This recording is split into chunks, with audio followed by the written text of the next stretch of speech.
Shock horror, José Mourinho's been sacked as Manchester United manager. Big breaking news this morning, and it's a very special OTB AM coming your way for the next hour or so. We're going to be getting analysis and reaction to the big breaking news from Old Trafford. 2.5 years after being appointed Manchester United manager, the Jose era is finally done. Funnily enough, yesterday was just the 3-year anniversary of him getting sacked by Chelsea. December is not a happy month for Jose. Jaron Filler here. How are things, lads? Yeah, surprised?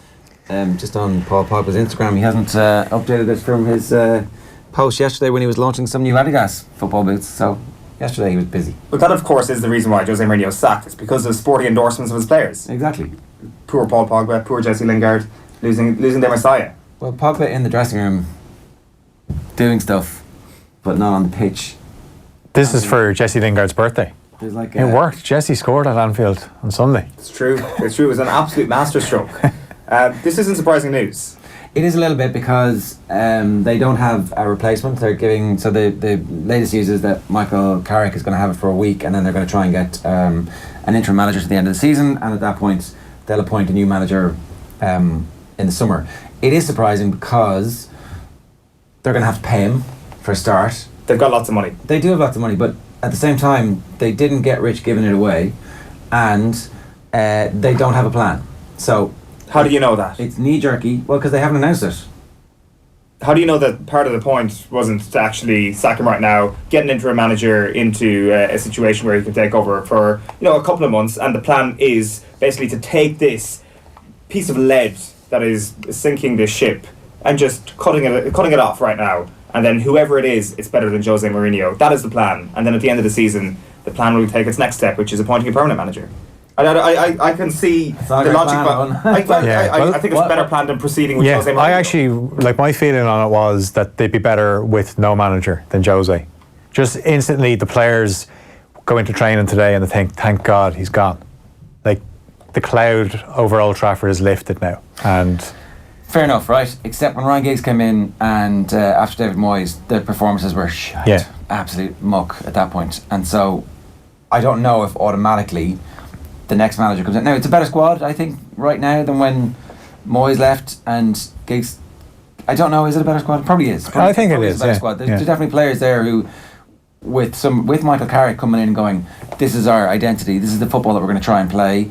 You are going to be a central midfielder, you're going to play like a central midfielder, the way I would have played, for example. Maybe that transforms everybody's fortunes. Maybe that makes the team more fluid and better to watch. Certainly the reaction of the crowd is going to be amazing. They're going to be fully behind this. Yeah, that's all positive things. Yeah. And also the damage limitation in terms of assets.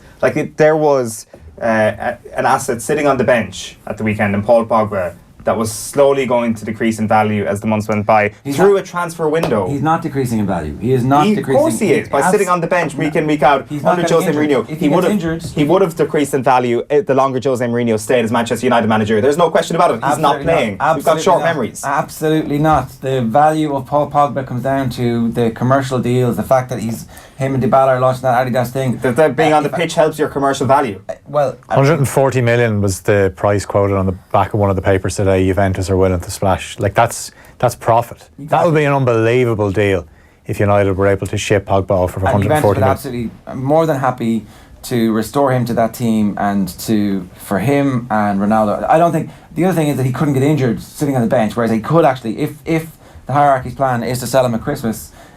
You manage these last few weeks and you go, thanks very much. You've got a calf strain, do you? Great. Okay, put it to you this way. What did keeping Jose Mourinho do for the value of Paul Pogba? Nothing. It definitely didn't increase his value. I think we can disagree on this one. I think it actually was destroying the brand of Paul Pogba. It was this poisonous side story to Paul Pogba. Now, granted, a lot of people don't care about 30 million followers on Instagram. Absolutely irrelevant. Paul Pogba's brand is completely separate and divorced from the minute that he plays football. I think that's not true. For right now, it is. For the next 3 or 4 weeks, it's absolutely irrelevant. Part of your footballing ability and the minutes that you're spending on the pitch has to be connected to the brand. It just has to be. Cristiano Ronaldo just got transferred for more money than he was ever transferred in the past, and he is nowhere near the quality footballer.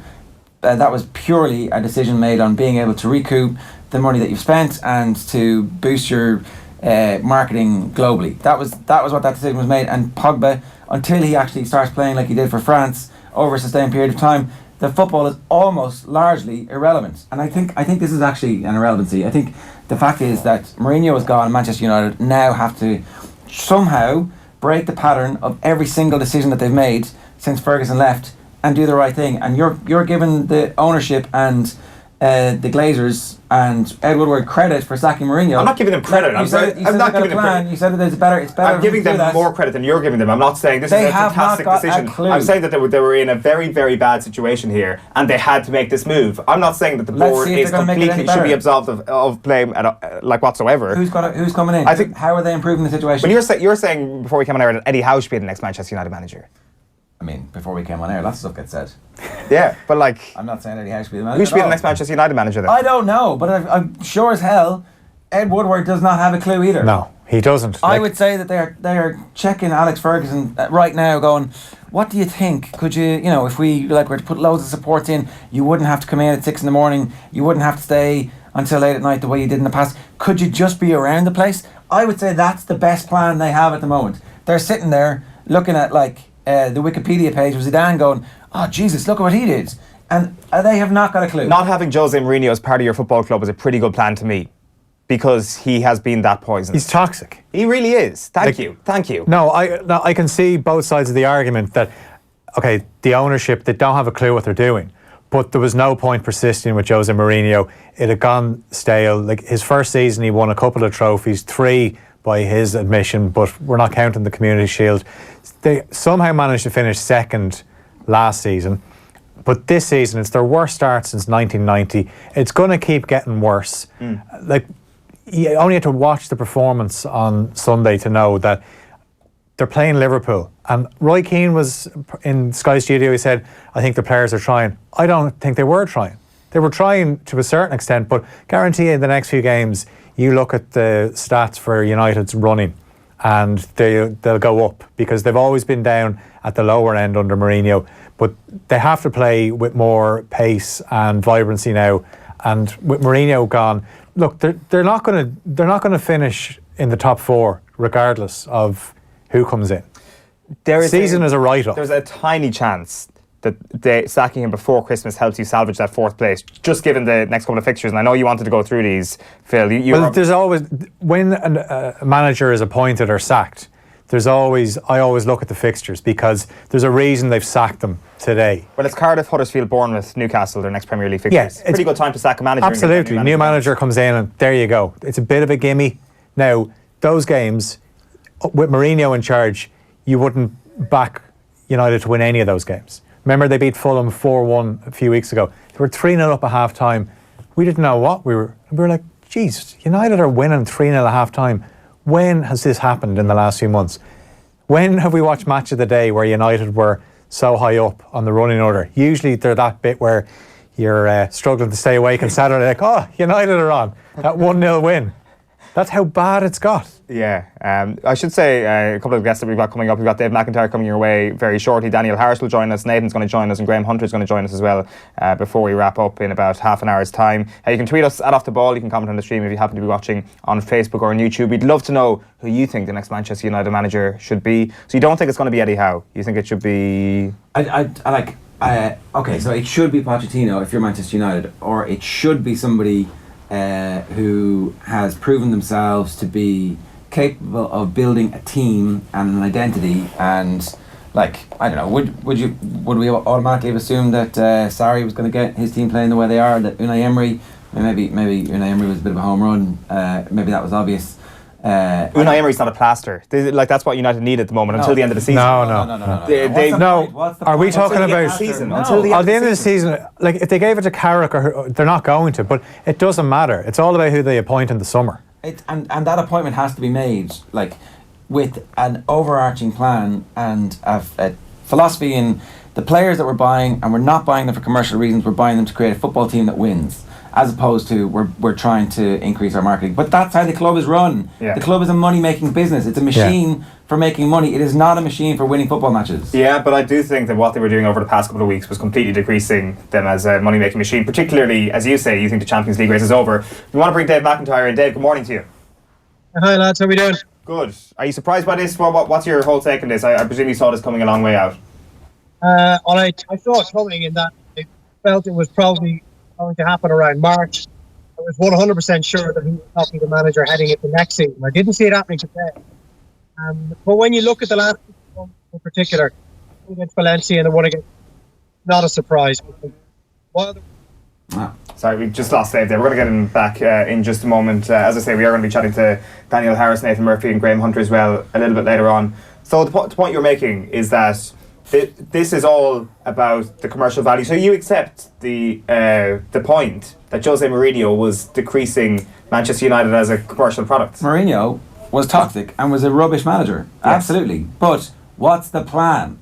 Who are the people who are making the decisions? They're going to screw this decision up like they've screwed up the post-Ferguson decision, the post-Moyes decision, and now the post-Van Gaal decision. They are going to screw it up because they're the same people making the decisions for the same reasons. Where's the football? Where's the Johan Cruyff in this story the way there is in the Barcelona story? Unless there is truth in the Saudi Arabia story that the Glazers really see football as an economy, as a bubble. And they see that there's a possibility that this thing may burst or may just decrease in the pace it's increasing at in the next couple of years. And their plan was basically to make it to the Champions League next season or maybe the year after, maybe get one more Premier League title if they can, and then get rid of it to the Saudi investors. If they sell the club to Saudi investors, that is not going to go down well, by the way. One man who's been chatting to us a lot about the Manchester United hierarchy over the past couple of weeks and months is Daniel Harris, who joins us. Good morning, Daniel. How are things? Good, thanks. How are you? You must be delighted. Yeah, I guess I probably am. You always kind of feel slightly awkward about celebrating someone losing their job, but at the same time, yeah, José Mourinho is handsomely rewarded for what he's doing, and I wasn't particularly looking forward to watching 5 months of terrible football for no reason. So, yeah, I mean, I'm kind of surprised that United have done this because of the money that they would have had to have paid. I guess the way that they would have looked at it would be that, number one, 6 million quid of money that they could possibly claw back by doing something in the Champions League or by getting to the top four, both of which are unlikely but not impossible, but under Mourinho, absolutely impossible. And they don't want players that they want to keep mentally checking out and sorting themselves out for next season, and so that the new guy would actually have a fight to keep them. So I guess that's why they've done it. But it probably got to the point where something had to be done because of the way United were playing, and my guess is that the players also had absolutely no interest in playing for him. And when that happens, you've got a big problem.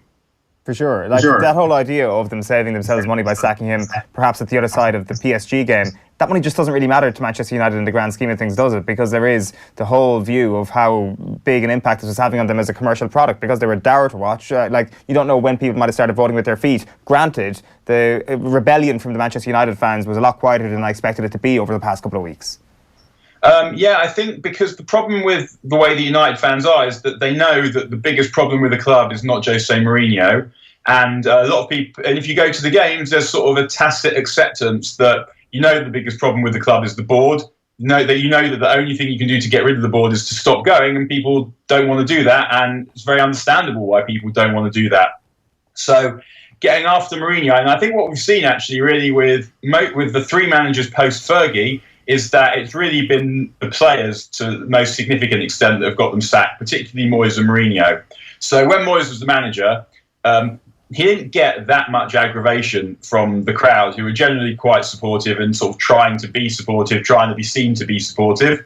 And the players, I guess, are sitting there thinking, hang on a sec, I've got a deal. They've got a more pressing urge to do something about it because their careers are affected. So the players have to basically not put it in for a little while, some short-term pain, and then they get a new manager. And I think that was what we saw happen, and it was quite different. I mean, at the time, the thing that reminded me, or it didn't remind me of, was when Roy Hodgson was at Liverpool. Clearly the wrong man for the wrong job, and the fans basically got him fired by making such a fuss that his position basically became untenable. United supporters didn't do that, so the players basically did it.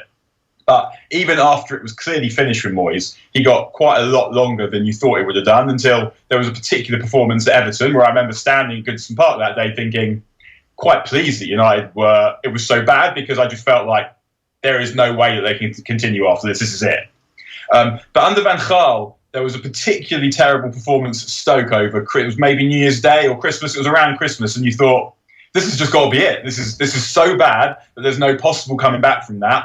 But he managed to carry on till the end of the season, which is why I thought that Mourinho would probably get to the end of the season. But I imagine that things behind the scenes were intense in that perhaps the animosity to Van Gaal was football related, the animosity towards Mourinho was more personal, that makes the whole thing more poisonous. And him being there wasn't doing anything good for what I suppose we have to call the business and the brand. So that was why they decided to act. And I guess I think it's a good thing for United that they have acted, because what you need some good feeling around the club. Even if United end up staying in sixth, end up getting beat by Paris Saint-Germain, which is a perfectly reasonable thing to think will happen, quite likely actually that will happen.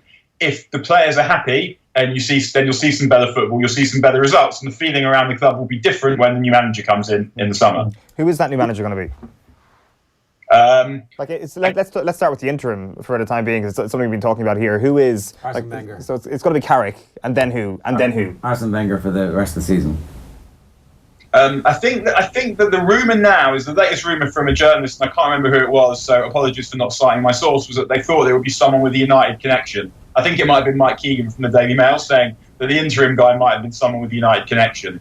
So I guess then you're thinking, I don't know, like someone like Ole Gunnar Solskjaer has a United connection, is a manager. Mike Phelan. Would you, pardon me? Mike Phelan. I mean, Roy Keane, let's really get excited. Roy Keane having at that squad and having at that board would be a pleasure to behold, I guess. But I think that Solskjaer seems more likely. Except, would he really chuck in a job at Mould just to be caretaker manager, in the knowledge that nothing he could do would alter that? I don't know. If we're talking longer term, then the board have no imagination and know nothing about football. So that rules out people that aren't immediately obvious. It rules out Jardim and all the other names that you think of people that have done something good in the game. So they're not going to go to Dortmund and take Dortmund's manager. They're not. But Jardim isn't exactly this kind of mind-blowing suggestion. He's relatively famous. Non-football people should probably know who he is, no? Does Ed Woodward know who Jardim is? Well, I mean, there's surely somebody in the hierarchy. Like, come on, there's surely somebody who works in the important roles of Manchester United who knows who the top managers are in Europe. Are we really saying that they don't? I felt like when they appointed Mourinho, that was expressed as a fait accompli. This is the only guy it could be.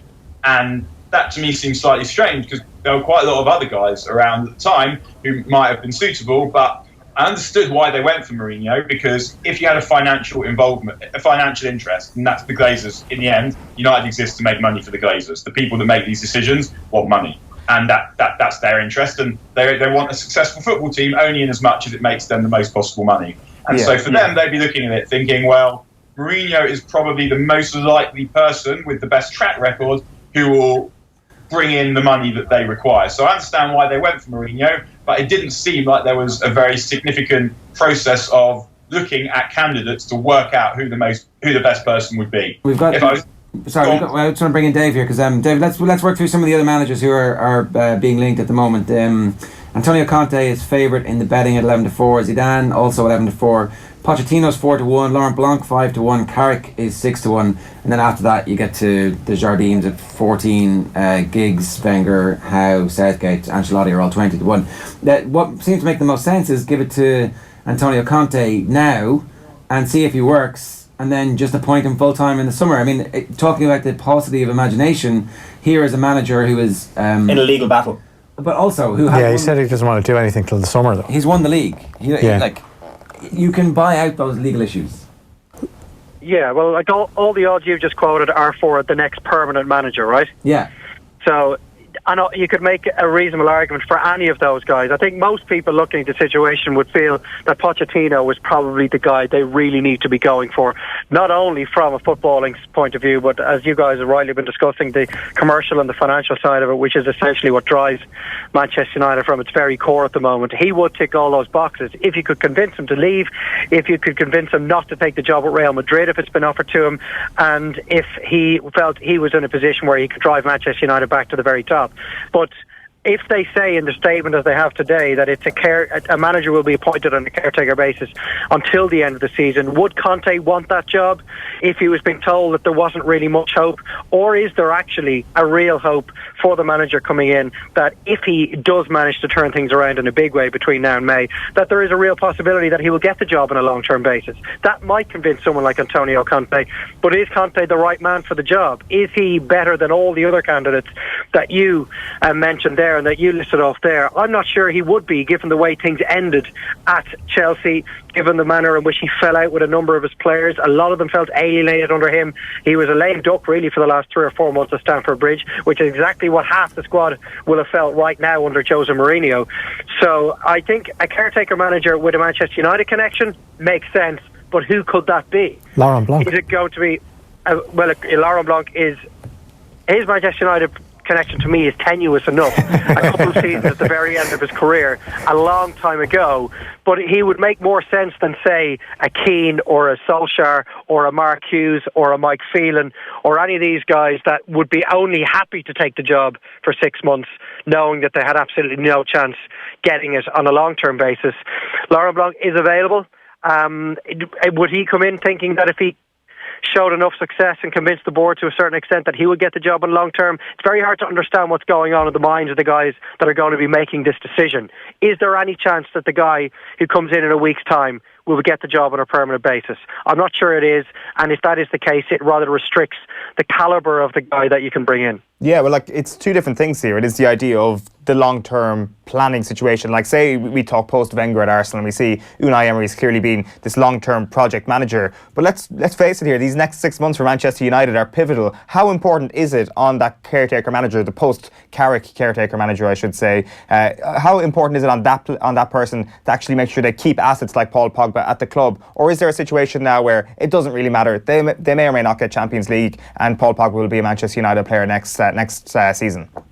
Yeah, I don't think it really matters in a lot of ways. I think the 11-point gap to fourth place is pretty much insurmountable. The guy that comes in, as Daniel Riley said, it's just a case of making sure these players are actually reasonably motivated and pretty happy heading towards the final months of the season, and that someone like Paul Pogba can be convinced by the new long-term appointment to stick around at the club.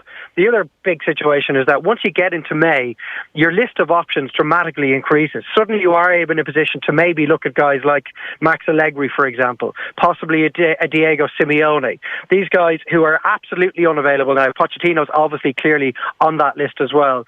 They're completely unavailable at this point, but maybe they might not be at the end of May when you're able to sit down at the end of the season, when they have no distractions in terms of what's going on with their current club, and you can ask them, is this something they would be interested in? Even an Ancelotti, who I know was only in his first season in Naples, but he could be potentially tempted to come back to the Premier League. So the appointment over the next few months is all about making sure, as Daniel said, there's a more of a feel-good factor around the club, because it is toxic at the moment from top to bottom. The manager doesn't get on with the players, the manager doesn't get on with the board. I'm not sure whoever comes in the next week is going to be given funds to spend in January. Why would he be? If he's definitely not the long-term manager, why would you give him any of your money to spend on players that a new manager coming in May have absolutely no truck with? So it's not going to be the status quo. I think things will definitely improve. If the Sun's headline at the weekend is to be believed in any way, that 90% of the dressing room are now against José Mourinho, well, things will improve, even if it's only by a small extent. But I can't see them reaching the top four. I think it's all about the next appointment. In some ways, whatever happens over the next week isn't going to have huge long-term repercussions for the club. Daniel, we saw on Sunday, Roy Keane actually was in the Sky Studio. He said, do you know what, I don't think United have the players. But what do you think of the current crop of players? Do you think new manager comes in and all of a sudden we see more from these players? Yeah, I mean, I semi-agree with Roy Keane. Like, I've seen way better players at United, but I don't look at the Liverpool squad and the United squad and think that there's this tremendous imbalance of talent. I think that Mourinho has been getting as little as it's possible to get out of these players by winding them up, by chopping and changing the personnel all the time, chopping and changing the formation from one that doesn't suit them to another one that doesn't suit them over and over again. So I think there is quite a lot more to be got from these players. And there's a couple of them, like Marcus Rashford in particular, who in recent weeks we've seen quite a bit from him that suggests he's actually ready to step up a level. And likewise, Anthony Martial. I think there's a lot more to come from those players, and hopefully a new manager will make that happen. And I think that when you look at the candidates who are available, and we were just talking before about Pochettino, Simeone, I think Pochettino and Simeone, either of them would be great appointments. If I was betting on who it's going to be, I'd bet on Pochettino. And I think Ancelotti is a spoofer, so I would very much hope that he has success with other people's teams. So I would very much hope it isn't him, because this isn't a situation where he needs to come in and make everyone feel nice by smiling and raising his eyebrows in a fascinating manner. It needs someone to actually come in and build something and have a vision. And I don't think Ancelotti is that guy. They need a great coach, Daniel.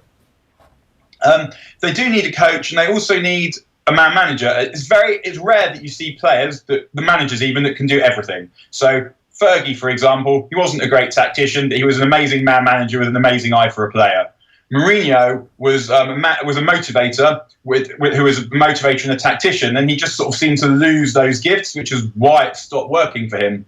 Ancelotti just seems to only have one of those things. He's a kind of a motivator in a very lovey-dovey way, whereas Simeone is someone who seems to have an eye for a player, seems to know how to organise a team, seems to know how to motivate a team. And what you get with these personalities like Simeone, and what you used to get with Mourinho, and what you're seeing with Klopp at Liverpool, is someone with a big enough personality to come and subsume an entire club in a really positive way. So, for example, I've seen people talking about Eddie Howe as well. I don't know that Eddie Howe has that strength of personality to be able to come in at a club at United and immediately make people listen to him. The players at Bournemouth are beholden to them because he's taken them up through the divisions. But if he were to get someone like that, it would be a huge gamble that I don't think the Glazers would be prepared to take. But also, he doesn't seem to have that consuming, compelling personality. Dave, take that point on just before we let you go. That idea of the strong personality that's now needed in the Manchester United dressing room. Is a character like Eddie Howe just too meek to be a Manchester United manager? I wouldn't insult him by calling him meek, but if you look at the managers who've succeeded at United in history, Matt Busby, Tommy Docherty till he got fired, Alex Ferguson, the thing that unites them is these infectious, positive personalities that enable them to agitate all different kinds of characters to get the best out of them. And when you're dealing with a job as huge as United, where the pressure is as intense as it is, you need that ability. You need that ability to take people with you. You also need the levity to be able to understand that it is only football at the same time. And you need that ability to be able to put things away. And that requires an amazing amount of self-confidence, and it requires the ability to speak to all different kinds of people. And someone like Eddie Howe, why would players like Paul Pogba, who's won the World Cup and has a fascinatingly high opinion of himself, someone like Anthony Martial, why would you be interested in listening to Eddie Howe? And what would happen with someone like Eddie Howe is he'd have to come in and be amazing immediately, and that just seems unlikely. Yeah, Dave, what do you think? Yeah, I think it's an interesting one, because you could argue that the last two appointments have been managers that have had huge personalities, that have been able to grab a club in the past, grab a dressing room, tell players that they're maybe even better than they actually are, and bring the entire squad along with them. And that's what they wanted when the sacking of David Moyes occurred, because he was that type of Eddie Howe type manager, maybe a bit too meek, maybe the job was a bit too big for him. So they bring in Louis van Gaal, who has managed at Ajax, he's managed at Barcelona, he's managed at Bayern Munich. They bring in José Mourinho, we know where he's been over his career and the success that he has brought. And yet both managers have been sent packing with their tail between their legs, because they, as Daniel was saying, they couldn't quite bring the people along with them in a way that made everybody feel good about themselves. So now you need, I think, a cross between the two. You need someone that's somewhere between an Eddie Howe and a Jose Mourinho. And that, for me, leads us right back to either a Zidane or a Mauricio Pochettino, because Pochettino now has the credibility, he has the CV, he has the body of work behind him, unlike, say, a Moyes or an Eddie Howe at a top four club. But he also seems to be the type of guy that has a really nice way about him, that makes his players feel very good about themselves, that they really want to play for him. And he's young enough as well that it's not inconceivable that you could see him being at a club like Manchester United for 4+ years, be it 5 or 6 years, and you can really build something. Look at the academy again, get the most out of young players. Pochettino's never been afraid to bring young guys in, unlike maybe Mourinho has at times in the past, or even Van Gaal when he wasn't absolutely hamstrung by injury, as when Lingard was brought into the team, or Blackstock, or Marcus Rashford, for example. So I think the longer the conversation goes on, you end up back at the exact same place, and that's Mauricio Pochettino. Yeah. Dave McIntyre, thanks a million. Cheers, lads. Let's have a look at what Paul Pogba's been tweeting. He's now deleted this, but somebody, of course, was quick enough to screenshot it. He said, caption this, with this photo here at Man United, hashtag Man United, hashtag MUFC, hashtag, at Adidas Football, of course, hashtag here to create. I presume that was only put up in the last hour or so. It was a timed one, Owen. It was one of those timed ones, maybe, was it? Tweet. Yeah. I'm not sure, does he look kind of more like, oh yeah, this is on now, in terms of his own career, or that's a weird sort of moment? I presume the former. But what do you make of that, Daniel? I think Pogba's a tit. I thought that before. I think that now. And on the one hand, we're all tits, so I don't mean that in an entirely offensive manner. But at the same time, your boss has been sacked. But your boss has been sacked partly because you haven't been pulling it out for him. And it's not that Pogba's particularly beholden to Mourinho, but he is beholden to United. He is beholden to the supporters, and he is beholden to himself, to actually people that are paying his wages, to put in a proper shift and do his best. And he hasn't done that, and he hasn't done that for quite some time. And so for him to be celebrating in that way, and I mean, obviously, that is what this is really, it doesn't make you think any more of Paul Pogba. It makes you think that the worst things that you thought about Paul Pogba seem to be the case. Yeah, like the conversation we've been having for the last month or so is, if it comes down to a decision between Pogba and José Mourinho, who do the Manchester United hierarchy pick? And if we want to keep this analogy going, the Manchester United hierarchy have picked Paul Pogba. Paul Pogba has won this war. So why in your right mind would any manager who likes to have full control of a dressing room want to go into that? I guess. I mean, and also, Matt Busby once said there should be no conceit in victory and no despair in defeat. And Pogba just hasn't earned the right to conceit in this way. And I think that a manager will be looking at the dressing room, and sportsmen and managers don't really think about things, as far as I understand it, in terms of they could go badly. They back themselves. It's like when you see a club sign a player and he plays in a position of someone who's already considered to be quite good. Generally, the player's not thinking, I'm going to go and be that understudy. They're thinking, I'm going to go and show that I should have that spot in the team. And I think that's what you get with a manager. He's going to think, well, this bloke's a bit of a dick, but at the same time, I'm good at handling dicks. And my job is basically handling dicks. I'm a manager. It's an HR job as much as it's anything else. And they think, well, I'm going to get the best out of this bloke. Like Didier Deschamps is not a great manager. As far as I can see, France won the World Cup in spite of him rather than because of him. But he managed to get Paul Pogba focused and performing. And whoever the manager is, are going to think, well, I'm going to be able to do that with Paul Pogba. And in the end, if you can't do it with Pogba, you sell him for more money than United paid for him, and you spend the money on players that you do want. But it'll come back to the point that the manager will always back themselves to go in and resolve any kind of situation. And you saw it at Chelsea. Chelsea's players, Terry and Lampard and Drogba, they fired several managers, and the top-level managers kept coming, and they kept winning stuff and then getting fired again, sort of by the players almost. And because they'll always back themselves to do it, and some jobs are too good to turn down. And most managers would not turn down the opportunity to manage United. No. Daniel Harris, appreciate your time, and congratulations again. He's gone. No, it's not on me. I've had worse mornings. I'll see you again. Not entirely. We'll see you soon. Thanks a million for that, Daniel Harris there. What do you think? Do you agree with that spectrum of opinion there from Dave McIntyre to Daniel Harris? Yeah, well, I think as well what's going to be interesting between now and the end of the season is there's a lot of these United players that might be doing somersaults and dancing around the changing room like, ding dong, the witch is gone. But they're on trial now between now and the end of the season, because we're going to find out in the next few days who the interim manager is. But then the United players are going to be aware that there's a long-term successor coming in the summer who's obviously going to know, who's the person that's going to be getting the job in a long-term role will know that they're getting it. So they're going to have an eye on United's games. So there's players that if they don't pull the finger out, they're not going to have a future at Manchester United.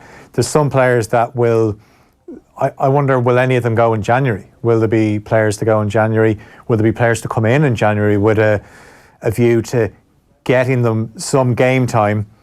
You saw like certain players have been signed in January, you get a feel for the team, and then you're ready to hit the ground come August. Mm-hmm. So this is where United have to have a plan in place. I'm just not really convinced they know what they're doing. Yeah. Surely, like Pochettino seems like the most obvious choice. Like, you think, surely he couldn't fail at United. Look what he's done with Tottenham. He'd get more resources and he could build something, even bigger. Sounds like that time when Everton were going pretty well, when they were lingering around 4th and 5th place, and they had that decent Scottish manager. If you just had a bit more resources, a bigger club. What Pochettino has done at Spurs is better than what Moyes did at Everton. Yeah, it's true, and he certainly showed, I guess, in terms of his style of play and all that sort of thing, that it's more. He ticks all the boxes. He really does. The thing is, will Manchester United actually be in a position to actually persuade Maurizio Pochettino? That's the thing I do wonder. Nathan Murphy is with us on the line. Good morning to you, Nathan. Hi, lads. If Manchester United want Maurizio Pochettino, is it as simple as they can go out and get him? Probably not. Maybe something does depend on what happens for the remainder of this season. What if Spurs go and win the Champions League? What if Spurs somehow go on a late season run and put themselves together a title challenge? What if it even goes more horribly wrong for United? Maybe Pochettino does look at what's happening at Tottenham. If he can keep Harry Kane, if he can keep Dele Alli, they move to the new stadium, he feels the love and the bond. Maybe Spurs can hold on to him. But it feels as though this moment has been coming for the last 18 months, 2 years, that United would be ready to make their move. Daniel Levy has tied Pochettino down to a contract that he knows at least he'll get full value from. But this is the Glazers. This is a corporate monstrosity of Manchester United. Maybe they're looking at something else. A lot of the talk already this morning and over the last few days has been that they're looking at appointing a director of football. So what is that person's role within the club? Are they going to come in and be in charge of appointing the new manager? Is it going to be a situation like at Manchester City where Bernstein gets in and it's Guardiola lined up for a couple of years? Is there going to be that sort of plan developed? So while I think Pochettino is the clear frontrunner, and deservedly so, if this job isn't going to be appointed on a proper full-time basis till next summer, a hell of a lot can happen between now and then. Certainly can. Like, why do you think it's not, like, you talk about the whole idea of this being an 18-month problem. Like, we saw that this thing was going to reach its end point at some point this season, even before the season started. We knew this when everything was going on with Anthony Martial and everything José Mourinho was saying in pre-season. When this sort of thing happens with José Mourinho, it's only going to end one way. Like, people are saying they're surprised it happened now rather than at the other end of the PSG doubleheader. Are you not surprised that it didn't happen sooner? I'm surprised it didn't happen yesterday. I thought coming away from Anfield on Sunday that this was most definitely over. United were they were a disgrace, and I thought his team selection was a disgrace as well. Going away from home, showing no ambition, showing no willingness to get on the ball. So I think there's nothing surprising about this. He had to go. It's their worst ever start of a Premier League season. Yeah, you can look back at the summer and say maybe that was the chance. We all know third season it goes horribly wrong for Jose. But again, they have to look at themselves, the board, as to did he get the players he wanted? Did he get the investment that he wanted? You can say that they spent 70 million quid on Fred, but everybody's spending 70 million quid on players these days. They probably needed to spend another 300 million, which is probably what will happen next summer. So it's easy to say they should have got rid of him during the summer. The only time it felt for me, in fact, over the entire reign really was at the very start of last season, when they went on a brilliant run. They were beating teams quite convincingly. Lukaku started very well, and you felt actually maybe this is going to come together. Maybe this is Mourinho's second season at work. But once, I think it was Manchester City they were beaten by last season, once they were beaten by them, it all just unravelled very, very quickly, and I don't think anyone is surprised that it's come to an end. Yeah, I suppose the problem, Nathan, as well is because Manchester City and Liverpool are doing so well, and United, we know the stature of the club, the pressure on the next manager. United fans think this is the best Christmas present ever because Jose is gone. But appointing a new manager won't necessarily change things for the better. Okay, it can't get much worse than it is at the moment, but what's to say that a new manager is going to get them challenging for a title? I just wonder, has there been so much damage done over the last few years that it's going to take something special to even get them back into the conversation for a title? It is, and that's what we're just saying, that 6 months is a long time in football. There's no guarantees at all that United are going to bounce back. The expectation when Moyes came in was that the success would continue. When Van Gaal came in, that his experience would bring them back into contenders. And then Mourinho was a nailed-on certainty to have an instant impact and make them the club that they think they are. I do think when you're looking at potential appointments that football, it feels as though it's changed dramatically over the last couple of years in England with Klopp and with Guardiola. Football supporters now are seen as consumers. They're seen as people who come in and get as much money out of them as possible. But in return, what they want is to be entertained. It's drudgery through life, and they want to go and they want to feel a connection, and they want to spend their 80 or 100 quid on a ticket. And above all else, they want to be entertained. Only one team can win the league. But you talk to Liverpool supporters this season, they're entertained. They feel a connection to the team. It may not be enough for them to win the league, but they're going to enjoy the ride. Nobody's coming away from Anfield thinking they're not getting value for money. Yet every single Manchester United supporter you talk to feels as though that, well, they're not getting any value for money, that they're a club stagnating. Even Old Trafford is turning into I don't want to say decrepit ground, but it certainly feels old. It hasn't been modernised. Nothing about the club feels as though it's the biggest club in the world, aside from their revenue and aside from their turnover. Aside from that, it feels that United has gone a little bit stale, that it's gone stale on the pitch. So I think whoever they bring in is going to have to be the sort of figure. Pochettino is probably that to a certain extent, but it's going to have to be the figure who gets that connection with the fans, who gets them excited about either the style of football or just somebody who you feel believes in what Manchester United is. Yeah, like you said, not everybody can win the league, and it's true. But just to take that point on a little bit, we've got Graham Hunter with us on the line. Good morning to you, Graham. Hi, Owen. So just on that, José Mourinho, Porto wins the league, Chelsea wins the league, Inter Milan wins the league, Real Madrid, he wins the league, second stint with Chelsea, wins the league. Manchester United, the first time he's gone to a club and hasn't won the league really in his career with Porto onwards. Like, is this the demise of José Mourinho? Is this the point where we say this is the part of his career where he's finally fallen away from relevance? Am I overreacting to this entirely and overreacting to the situation that he was in over the past 2 years? I don't think so. I think that maybe terming it differently is going to be just as fair, in that some of his behaviour at Inter Milan, where he won the treble, you can trace from then till now. And there are extremes in José Mourinho's behaviour, not just to the media, because that's not the most relevant part of it, but to club owners, club directors, players, staff, that when he's winning, I think, and again, this is not about how the media then portray him, but it is true that when he's winning, the media portray him as a rascal, as a kind of master of the dark arts, and that's fine when you're winning.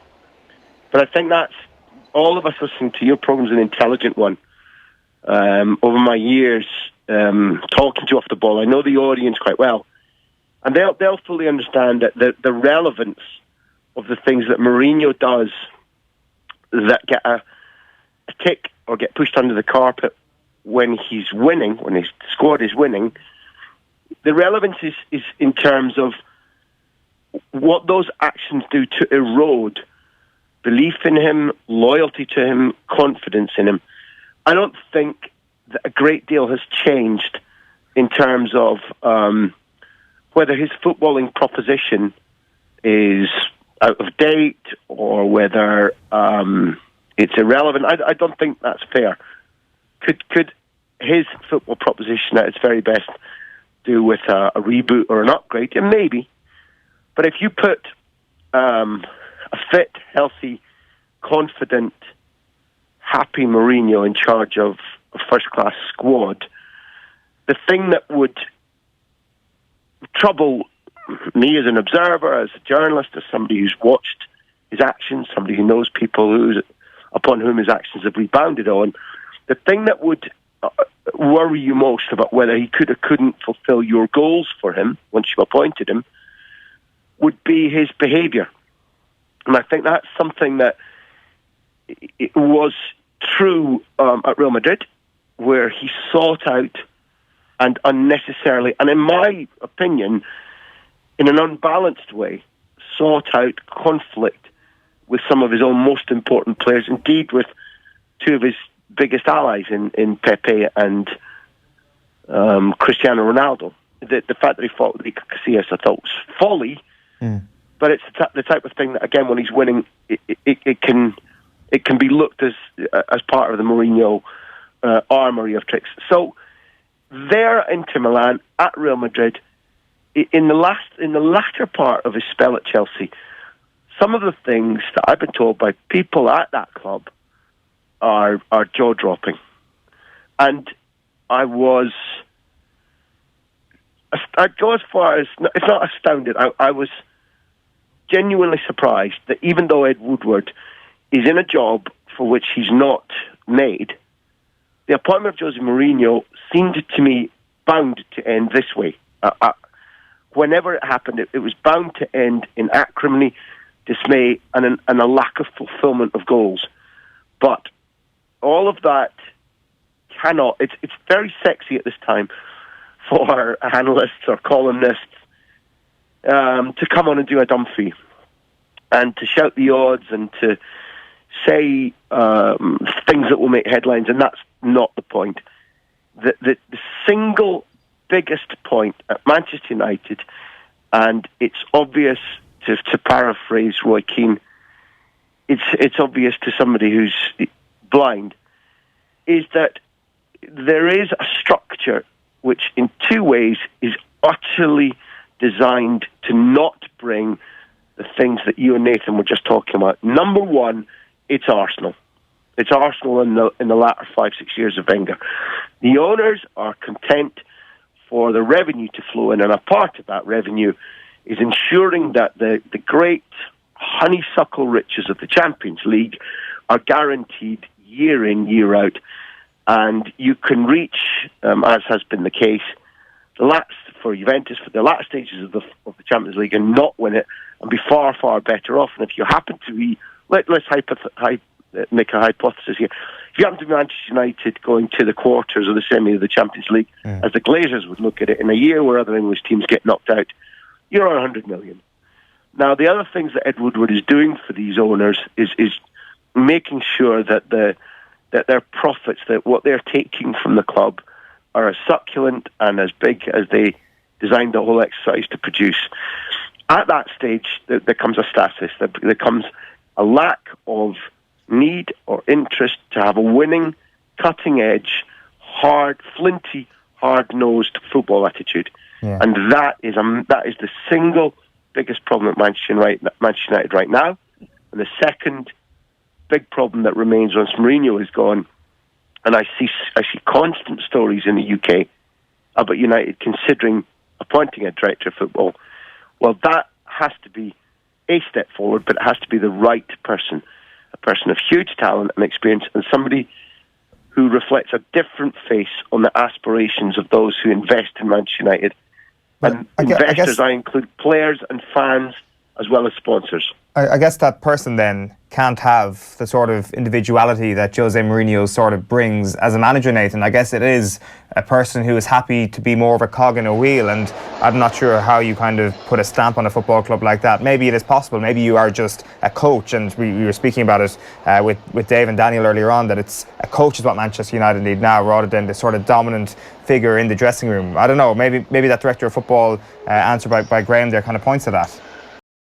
I think Graham touched on it there with Arsenal. Arsenal have done that over the past year. They've structure of the club, and they brought in not just one director of football, they brought in 3 or 4 different people behind the scenes to help Unai Emery, who can now get on the pitch and get on the training ground of this massive task that he does face of trying to overhaul the club. So I think somebody like Mauricio Pochettino would come in and would understand how to work under a director of football and would understand how to embrace a relationship like that and make sure that you are all on the same hymn sheet. It just seems that it's a modern approach that Manchester United have just got left behind with it. It does ease some of the pressure on the manager, I would imagine, in terms of day-to-day activities. It doesn't ease the pressure in terms of the demands for success, but it seems like an absolute no-brainer that Manchester United will bring in a director of football. What will be interesting, though, is how quickly that happens and how much influence they will have then on the successor, and how that builds into Manchester United appointing some sort of a caretaker manager over the next 48 hours. So do they appoint a caretaker in 48 hours, appoint a director of football in 3 months, and that's when you start thinking about who the new permanent manager is? Yeah, eventually, what we do know is that it's going to be Carrick for training for the next couple of days, and then he's kind of caretaker to the caretaker, and then the actual caretaker comes in and he'll be caretaker to the permanent manager, who'll come in presumably at the end of the season. And I'm not sure who that permanent manager is going to be, because I really just don't know what the actual inside the game view is of Manchester United and working under Ed Woodward, what that is at the moment, because it's a very different thing working for Manchester United and working for Ed. There's 2 names that popped up, Zidane and Simeone. Look, we need some clarity in all of this.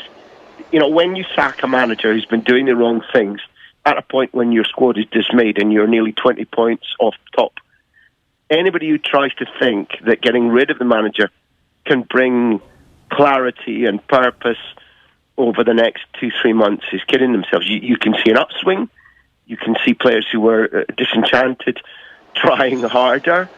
But order at the level that we've all been talking about is not something you impose immediately. And I like the way that Nathan talked about a change of culture at Arsenal. So sorry, I'll come back to your shortlist question really quickly, but where owners who are running a club in a way which dulls the football side can appoint people who resharpen the football side, it is caused by the threat of the loss of profit. So the fact that United sacked Mourinho comes down to wholly, they didn't suddenly fall out of love with him. They fell out of love with how far he was off fourth place, which I think is 12 points. And the prospect that for the remainder of the season, it was a guarantee that he wasn't going to take them into fourth place, no matter what he said in the press conference after the Liverpool game. So the idea about caretaker, blah, these things I think are less relevant than the right director of football being appointed and a policy about who to sell, who to sign, and how to become competitive again. That's the crucial appointment. That's the crucial thought pattern. And if it's pushed forward by the Glazers and Ed Woodward moving aside because of the profit motive, then it doesn't matter. It's about getting the right result, whether they do it for the right reasons or not, and anyone who studied moral philosophy will back me on that. And therefore, when you start talking about Simeone, Pochettino, and Zidane, one, none of them will come in mid-season. We all know that. Two, Simeone, I know, has tried really hard to master the English language, has taken classes and can't. Simply can't. Right. His sidekick, Mono Burgos, has done much better, has done English language classes, because they were offered the Chelsea job as far back as when Atleti knocked Chelsea out of the semi-finals of the Champions League, which was a Mourinho side again, and that was 2014. And Simeone managing an English Premier League club, let alone Manchester United, without English, I think is not tenable. And also, it's the reverse Gary Neville. Simeone's ability is about communication. Mono Burgos is the first-class coach. And if you've got a coach who can't communicate with these players, irrespective of the number of Spanish speakers in that dressing room, it's not sustainable. Zidane, I will not come short-term in the middle of a failing project. In the summertime, to say can't happen would be foolish of me, but I'm dubious. I think he has other targets. I think he's wise enough not to do a rescue job at a club that he doesn't know intimately. His rescue job at Real Madrid, he was at a club that he knew intimately and had almost unparalleled influence, if not power. And as soon as he saw the ruins of this season, he stepped away. Do you see a man who stepped away with such wisdom at Real Madrid stepping into that job at Manchester United in June? Stranger things have happened, and finally, people keep talking about Pochettino. How do you persuade Daniel Levy to let one of his principal assets go when there's no buyout clause? You give him a load of money. No, you can't give him a sum of money that is as powerful as taking a manager that is making Spurs better into the new stadium. I just don't believe it. And what Daniel Levy will ask for is 50, 60 million. Has there ever been a 50, 60 million euro manager? Well, there's always time for a first. They had the most expensive player in the world at one point in Paul Pogba. Why not have the most expensive manager in the world? And how's that going? Well, they're trying to salvage that asset as well, Graham. Look, we're all long enough in the tooth never to say never. And what I would throw into the water, because this is an interesting Manchester United story. Real Madrid approached Pochettino last summer and talked to him and said, we want you. And he said, I've just renegotiated my deal with Spurs. I've done it without an agent. There's no buyout clause. If there's a way to persuade Daniel Levy, and it is impossible to overstate how much people hate having to do business with a man who still believes that his prime purpose in any negotiation is to win personally, not just to win for his club. So when you unite that with his need to win for Spurs in a squad that has been developed and moulded by Pochettino, well coached by Pochettino, which is on record form under Pochettino and which is moving into a new stadium, the prospect of how you persuade Levy to let you have Pochettino, to me, is one that will daunt and put Manchester United and defeat them But football is weird. I accept that, and I state now, I'm not saying it's impossible. I'm saying to you, it is a task that I think will defeat Manchester United. And what's more, the first inkling at a time when new appointments are being made that Real Madrid get that Pochettino is somebody that can be levered away from Daniel Levy, they will be in there. And if Pochettino is faced with a straight choice between those two clubs, he'll take Real Madrid. Nathan, last point to you. Yeah, I think Gray makes a very good point that this is not going to be as straightforward as probably Manchester United hope or as people expect. You talk about Pochettino, and while, as I said, I think maybe if they do go in 50, 60 million, Daniel Levy takes it. But there's every chance that Real Madrid job is up for grabs come next summer. If Barcelona don't win the Champions League and they don't win La Liga, and that's very tight, is that job up for grabs? There's suddenly a lot of big positions available next June, next July. And Manchester United, does it look like the best job even out of those three? You'd have to say it doesn't really. So what happens over the next 48 hours, I think, is going to be pretty fascinating in terms of who that caretaker is. I can't see too many names on that list that stand out as a 6-month appointment. Where the director of football goes over the next 3 months, aside from Pochettino, I literally have no idea where this is going to go from 2 days' time to 6 months' time. Yeah, I've got a feeling we're going to be talking about it for quite some time. Nathan Murphy, Graham Hunter, thanks a million.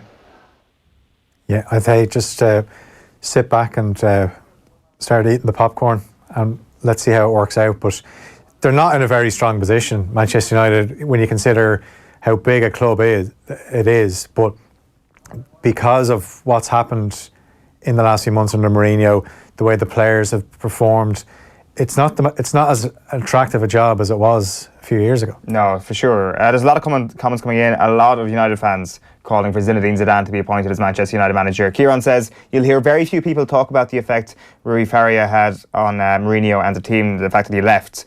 That is a good point. Like, it is something that has been spoken about a bit, all right, over the last couple of weeks.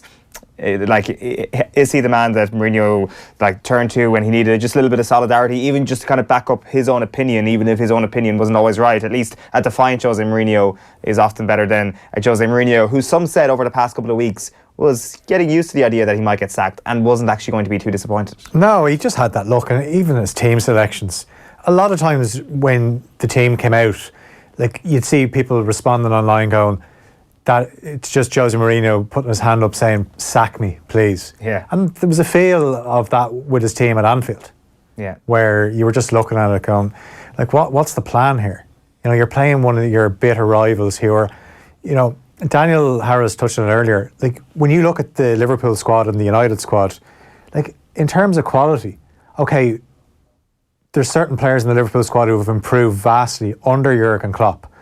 But it's not that they're better, and it's just as a collective they work better, and that's just United, and that's Jose Mourinho, that he often depends on individuals, and those individuals aren't willing to fight for him at United, so it was always going to come to an end. But I'm just wondering, even the first team sheet post Jose Mourinho, that's going to be quite telling as well. Paul Pogba will 100% be on that team does sheet. Lukaku play? Does Marouane Fellaini play? Maybe not. Lukaku's career is maybe up for saving with the next manager. There is the idea of bringing Marcus Rashford and Anthony Martial into the next level, which is such an important part. But there's also the salvaging of Lukaku's career. To a lesser extent, there's the salvaging of Paul Pogba's form. I don't think his career needs to be salvaged. I think that's exaggerating things a little bit, given the 2018 he's had, particularly in the summer. Nicky's been in touch to say, come on lads, there's no chance of Solskjaer. He's a failed manager.